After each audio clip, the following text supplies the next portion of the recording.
আপনাকে আবার লেবু লাগে। আসসালামু আলাইকুম। চলে আসলাম আজ বড় মেয়ের বাসায়। তো আসলে সময় পাচ্ছিলাম না আসার, তো আজকে আসলাম। আর ওর ভাসুর অসুস্থ, তো দেখতে আসলাম। দেখতে এসে তো এই তো রান্না টান্না করে একদম ভরপুর অবস্থা।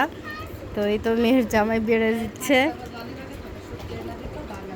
তো আলহামদুলিল্লাহ। আর এই বাপরে কত ইস, এত দিছো কেন একসাথে? খাই একটু একটু আস্তে আস্তে খাই।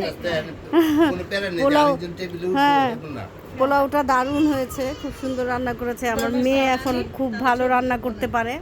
আগে তো জামাই বাসায় থাকতো, জামাই রান্না করতো, এখন মেয়েই রান্না করেছে। মাশাআল্লাহ খুব সুন্দর রান্না করতে পারে, করেছে। আর মজাও হয়েছে, পোলাওটা সেই হয়েছে। তো এই তো তো দোয়া করবেন সবাই, আল্লাহ ওদের যেন রুজি রোজগারের বরকত দিয়ে দেয়। আমিও আসছিলাম এই কাজে।